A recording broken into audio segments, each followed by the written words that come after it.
and welcome to Sunshine for Your Life.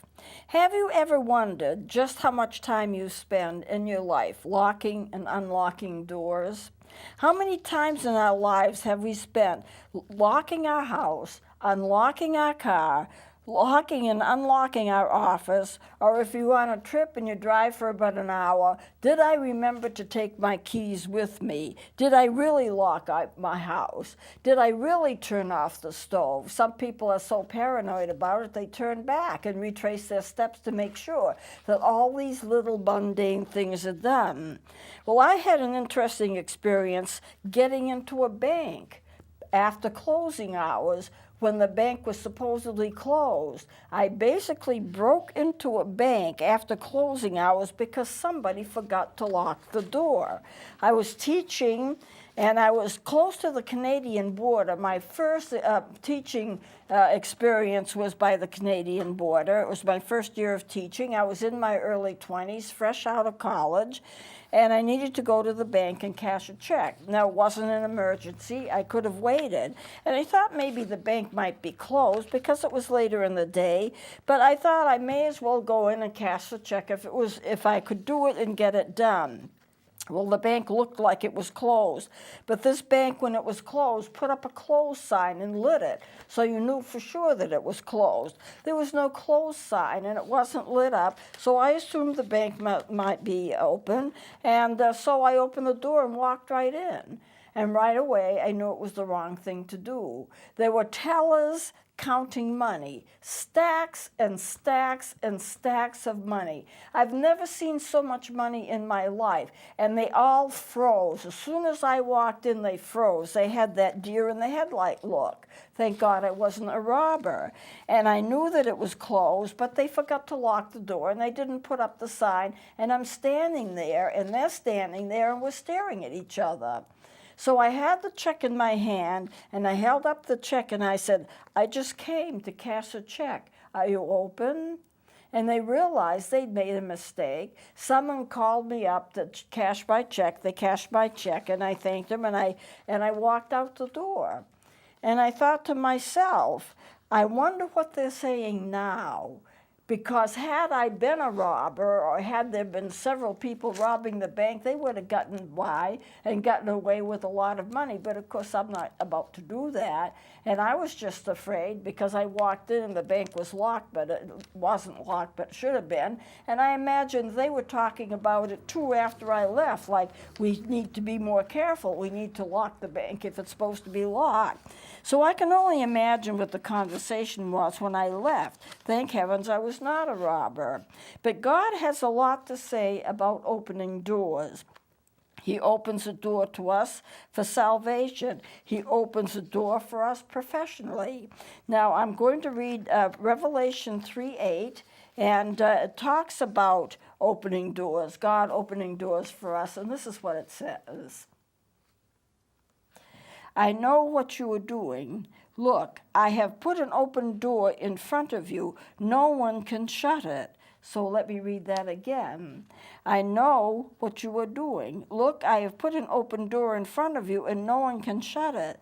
Now, I'm going to read the whole thing because it actually is a little longer than that. I know what you are doing. I have put an open door in front of you. No one can shut it. I know that you don't have much strength, but you have obeyed my word. You have not said no to me. So in other words, when you follow God and you don't say no to him, and you follow him to the best of your abilities, he will open doors for you. And what are the doors? They're doors to opportunity for you. And I know that happens. Now, the second verse I'm going to read is Revelation 3:20, and this is what it says.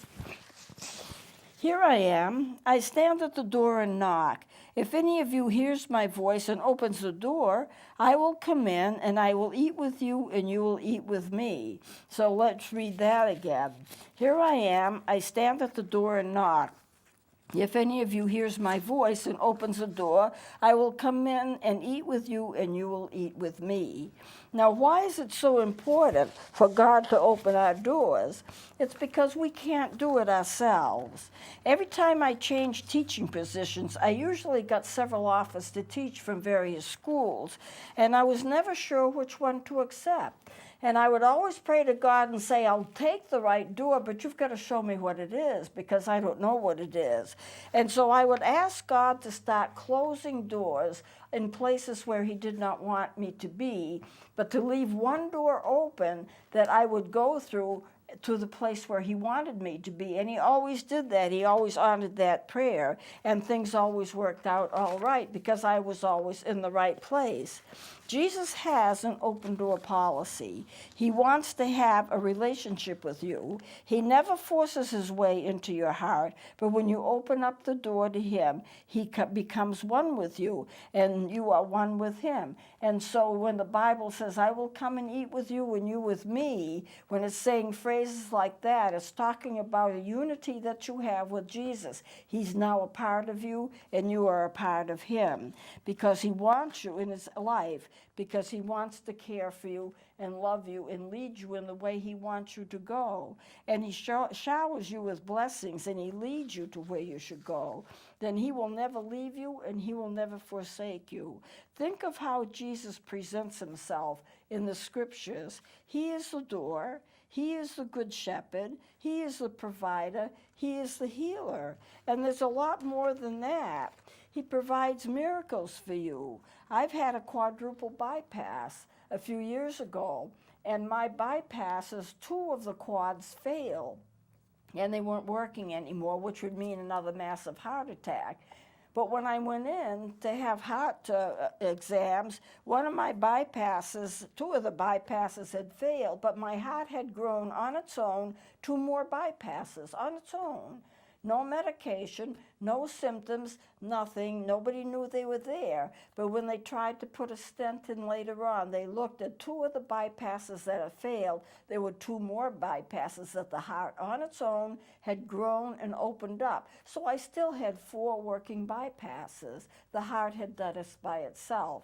Now, I'd always heard that the heart could grow a bypass, but I didn't know that my heart would be growing a bypass, but it grew 2 of them. And so therefore I had no heart symptoms because I had circulation in my heart. To me, that's kind of a miracle, but it's something that God would do, because a lot of things that happen to you, God provides for them, and you may not even know it, but that's what he does. So you just need to have the faith to know that he will do things for you if you are following him, and you may not even recognize it. If you think about your career, and you think about how you've been led in your life, you can see God's hand in it, especially if you're a Christian. You've probably been spared from accidents, and things have happened to you just in time to stop a major crisis.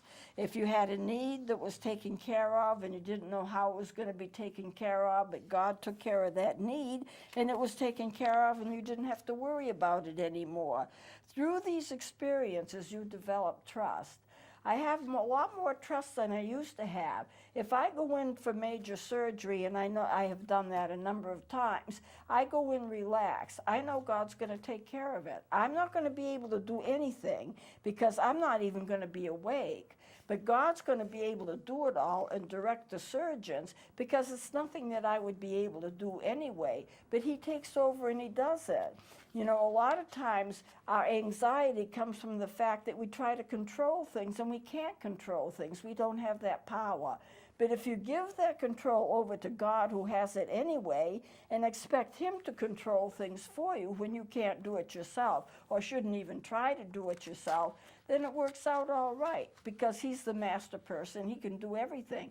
He is God and man, and he takes care of everything. He's the creator. He's the healer. He's the sovereign God. You don't have to worry with him in your side. God is trustworthy. Things will eventually work out for good for you. You may not believe this if you're having a crisis, but when you're having a crisis, it might help you to think back to other crises that you had in the past and see how God took care of those crises, because he did that. He's not going to fail you, because he's proved himself. You know, when you get to love God and you get to serve God, you realize that he's taking care of everything. He's taking care of every need. Then you realize that you can relax and trust him to do that. And what is trust? Knowing that he's going to take care of you, knowing that he's never going to leave you and forsake you, knowing that he's always going to be there. In fact, the Bible says he will be with you even to the end of the world. And knowing all of that, and knowing that he has all power, knowing that he's faithful to you, knowing that he loves you, he's never going to do anything to harm you. Bad things may happen, but he'll walk you through it. You know, he doesn't cause the bad things to happen, but they do happen because it's a part of our world. It's a part of nature. We were born in an imperfect world, but he walks you through all of that, and he brings you out on the other side. And sometimes things are much better because you've been through it, and you are on the other side. So it's a case of developing trust. And when you develop trust, you don't have to worry about anything. And God is opening those doors that need to be opened for you. God is trustworthy, and everything will work out. But you can't see it in the final outcome in advance. You have to trust that it's going to happen. And when it happens, you see it then. So you must learn that to trust, and he will work out everything for you. Now I'm going to close with Romans 8:28, and that's the third verse that we'll have up on the screen. And this is what it says. We know that in all things God works for the good of those who love him.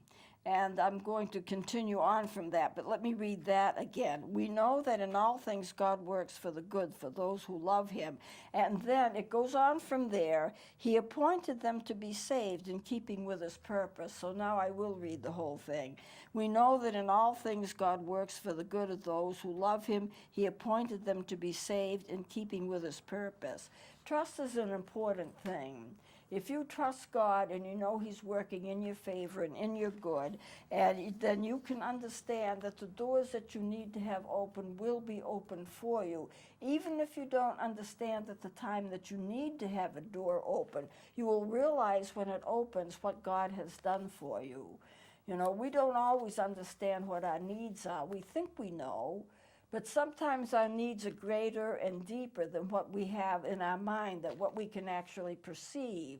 And so God opens the doors to satisfy those needs, to heal those wounds that we have in life, and he just does it for us. And later on we can look back and we can see that he has done that. So I just urge you to trust. It's important. It's important in your spiritual life, and you can develop that trusting relationship with him because he is faithful.